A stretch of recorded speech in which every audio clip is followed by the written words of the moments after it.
મેં કહું આ ક્યાં ગયા? મને કહ્યું કો ડબી ગયા. સહેલું નથી આ સાહેબ, સલાહ દેવી સહેલી છે. સલાહ તો બહુ સહેલી છે ને. એક જણાને એટલું કીધું કે અમારા ઘરમાં ઉંદેડ્યા થયા, હું કરું તો હરપ રાખો, હરપ એક એમ હરપ રાખો ને અમારે હું બસ સ્ટેન્ડ હોવા જાઉં. આવી સલાહ તો દેમાં, આવી સલાહ તો દેમાં. મેં જુનાગઢમાં એક જણાને કીધેલું, મેં કીધું મને એસિડિટી બહુ થઈ, છાતીમાં બલે છે. મને કે એનેથી તો મચ્છર મરી જાય. મેં કીધું ડીડીટી, આ એસિડિટી છે. નોખા પાડી ભણના દીકરા, ઓમાં મચ્છર મરે, આમાં આપણે મરીએ. મને કે તો હશે હો. શું કરો તમે? સલાહ જ દેવી એને. હે બહુ સલાહ દી. એક જણાને આખી આંધણી થયેલી, આંધણી. એમાં એક જણો ખબર કાઢવા આવ્યો, શું થયું આખી ટેરા જેવું? કે આંધણીથી શું સોંપનું લીલું લીલું? તો કે ભાઈ લીમડાના પાંદડા કોણ કહી ગયું? કે ભાઈ ભીખુદાના વાત કહી ગયા. એને હું ખબર પડે? લીમડાના નહીં, ખાખરાના લગાડો. બીજેથી ખાખરાના લગાડ્યા ને વળી કોક આવ્યું, હું થયું આખી ટેરા જેવું? તો કે આંધણીથી હું ચોપડ્યું લીલું લીલું? તો કે ખાખરાના પાંદડા કોણ કહી ગયું? તો કે સાગરદાન ગઢવી કહી ગયા. એને તો એને હું ખબર પડે? ત્યાં થોડું ઢીમ ઢીમ કરવું છે. આ તો નજરના કામ છે, કોક આંટી દે. ખાખરાના નહીં, લીમડાના મૂળિયા લગાડો. મૂળિયા લગાડે. આમ બિચારો દવા બદલાવ્યા કરો ને તો આંખ વહી ગઈ ને આંધળી રહી. બોલો, આખો મુદ્દો વયો ગયો. હે એટલે નાસિકમાં મને એક ભાઈ કહેલું, મને કે હાવદડા હેંદળ પીએ એટલે હું પીએ? મને કે હેંદળ પીએ એટલે હું પીએ? એટલે મેં કીધું ભાઈ અમારે ગાંડીગીર છે ને એ માનું પેટ કહેવાય. ગાંડીગીર છે એ માનું પેટ છે. અમારા હિંગોદાન ભાઈના દુહા છે કે રૂડી અને રડિયા મણી અને હરિયાળી બની હેતા ચારણ ચારણ ઘર નથી છોડવી. એ તારા પશુને પાછા વાળ પણ ચારણ ચારણ ઘર નથી છોડવી.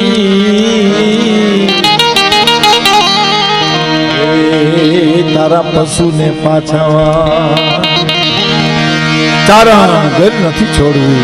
તારા પશુને પાછા.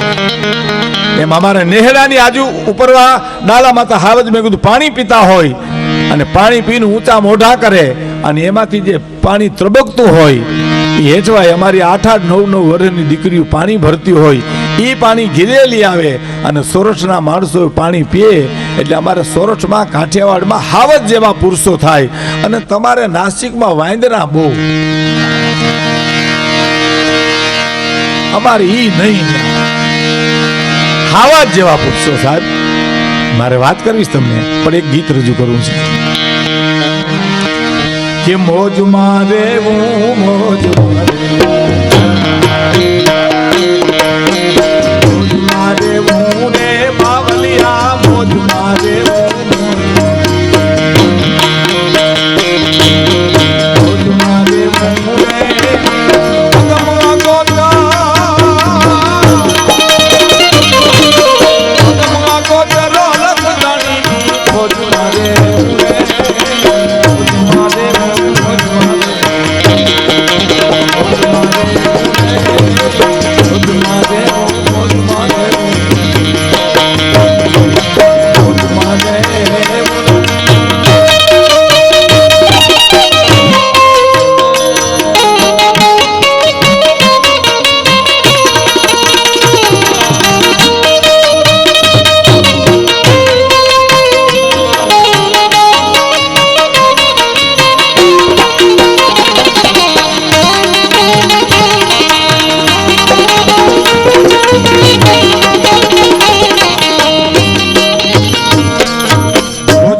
એટલે શું ખબર? વર્તમાનમાં રહેવું, ભૂતકાળમાં નહીં, ભવિષ્યમાં નહીં. હું તમે કા ભૂતકાળમાં હોય ને કા ભવિષ્યકાળમાં હોય, પણ જીવન તો વર્તમાનમાં છે સાહેબ. એટલે અર્જુન ભગવાન કૃષ્ણને કહે છે કે મારો રથ તમે મધ્યમાં લઈ લ્યો. જીવન મધ્યમાં છે સાહેબ. અને હવે હું મારા ને તમારા અનુભવની એક વાત કરું. થોડુંક માઇક આપજો ભાઈ, વોલ્યુમ આપજો. ખબર નહીં, મને ખબર જ પડતી યાર, મારા કાનમાં ઢાંકવું પડી ગયું ગમે હોય. હા થોડુંક આપો ને. હે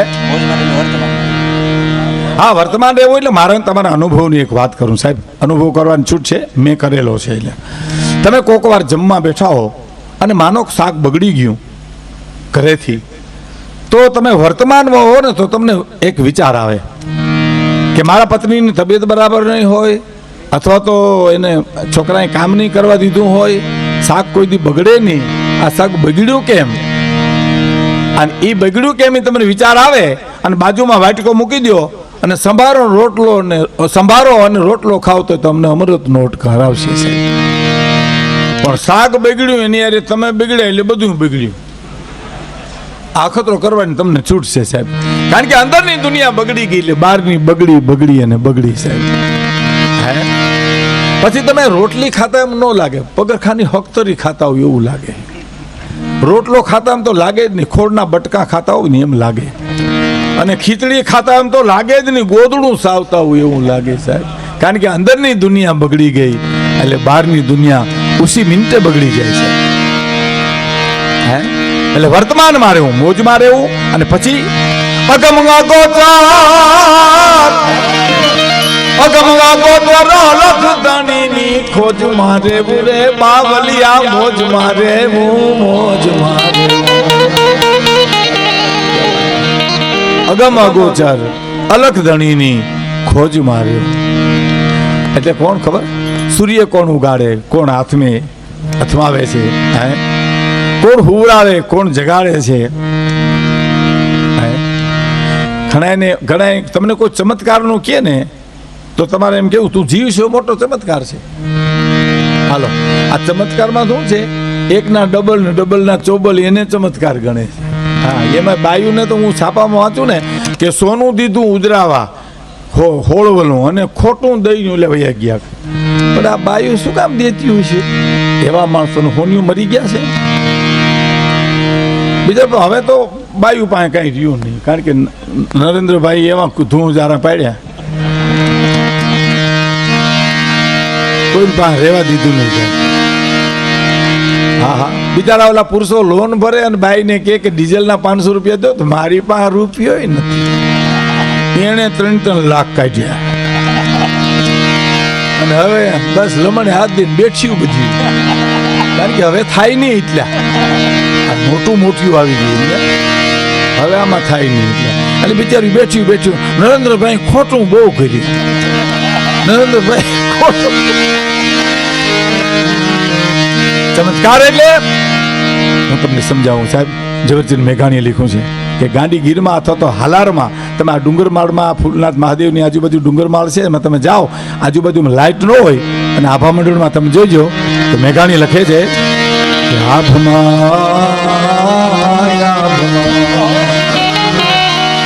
એ ચાકલા ને રે ચંદ્રમા આવના કોને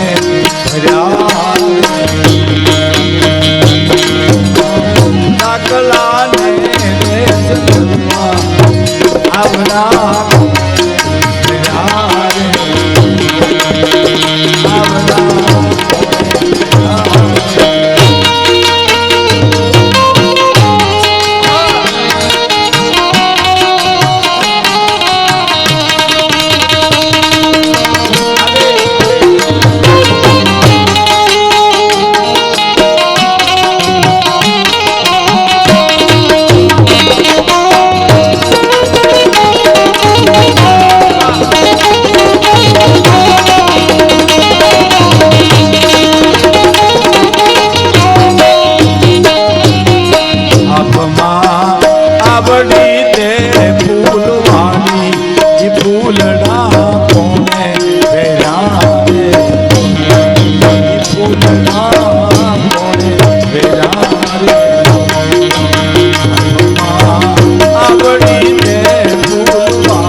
દિવાળી ફૂલણા કોને વેરારે. થોડોક વોલ્યુમ આપી દઉં તરત જ.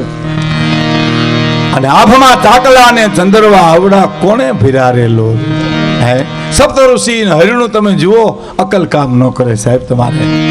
હે અને હવેની કડી મને બહુ ગમે છે સાહેબ. સાહિત્યની અમુક ચીજ હોય, અમુક ભજન હોય, અમુક લોકગીત હોય, અમુક વાર્તા હોય કે જે કલાકારને જીવાડી દેતા હોય. એમાંની આ એક કડી જે મને ગમે. વિસલ નો આવો ભાઈ.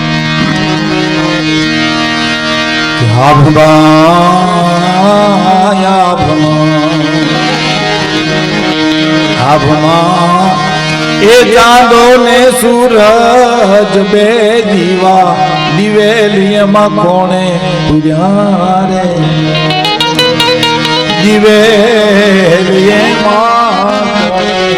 પૂર્યા રે. સૂર્ય અને ચંદ્રની બે જ્યોતિ ઝળહળે છે, એમાં કોણ દિવેલ પૂરી આવ્યું છે? એ તો કોક ચમત્કાર જો ભલા માણસ. અગમ અગોચર અલગ ધણીની ખોજમાં રહ્યો છે. અને હવેની કડી સાંભળજો. દાન અલગારીની કવિતા છે, તખતદાન રોહડિયાની. હમણાં જ એનું શરીર શાંત થઈ ગયું, આપણી વચ્ચે થયા ગયા. મોરારી બાપુ એને ખૂબ શ્રદ્ધાંજલિ. આ કવિતા પણ બાપુ સ્ટેજ ઉપરથી બહુ ગાતા છે. હા, એની એક વચ્ચે કવિતા ગાઈ દઉં કે ગાંગલી ઘાચ રાજા ભોજને કે છે ભાઈલો થાજે, એ ભાઈલો થાજે, એ ભાઈલો. શું કવિતા છે સાહેબ, અદ્ભુત કવિતાઓ. આને કવિતા કહેવાય, નકર કઠણાય કહેવાય. હે આપ જોડકલા બોલતા હોય. હા, મને એક જણે કીધું, મને કે કવિતા સંભળાવો. મેં કીધું સંભળાવો. મને કે મારું નામ કવિ જર્મન છે, પાતળો મારો બાંધો છે, બાંધામાં એક હાંધો છે, એ જ મારી મન વાંધો છે. હવે હાથા બાંધા મૂકી દે ને ક્યાંક ધંધે ચડી જાય. હું એક ભાઈને ઘીરે બેહવા ગયો ને તો આખું ઘર સૂનમૂન થઈ ગયું હતું. મને એમ થયું કે માઠા સમાચાર આવ્યા છે. હું તો હળવી વાતો કરું તો પણ કોઈ બોલે નહીં, ઝાંખા ઝપટ. મેં કીધું શું થયું છે? એટલે ઘરધણીને મેં કીધું કાંઈ મોટા કાંઈ ખરાબ સમાચાર આવ્યા છે? મને કે મારા મોટા ભાઈ નહોતા. અરે મેં કીધું શું થયું? મરી નથી ગયા, કવિ થઈ ગયા. આ હાંધા બાંધા વાળા કવિ થઈ ગયા. એ કવિતા ન કહેવાય સાહેબ, કવિતા તો આ કહેવાય. હે કે ગાંગલી ઘાચ રાજા ભોજને કે છે ભાઈ રો. હે ભાઈ તારા કવિની લાખ કવિતા, તારા કવિની એ જ તારા કવિની લાખ કવિતા. અને મારી ઘાણીનું તેલ ઘાચણ રાજા ભોજને કે છે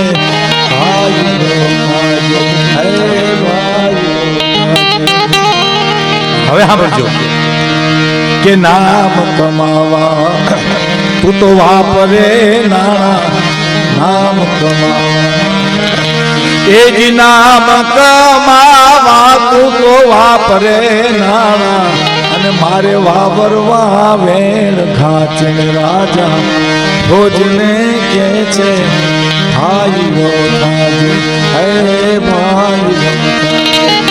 હવે કરી સાંભળજો કે જ્યાં લગી ઘાચણ ગાંગલી રહેશે, જ્યાં લગી ઘાચણ એ જ જ્યાં લગી ઘાચણ ગાંગલી રહેશે, ત્યાં લગી જ રાજા ભોજ ઘાચણ રાજા ભોજને કે છે ભાઈ રો.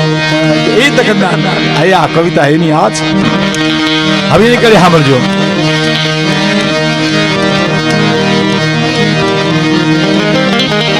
બહુ સરસ વાત હવે કરે છે.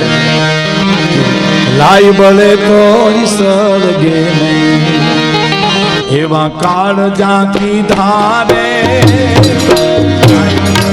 સળગે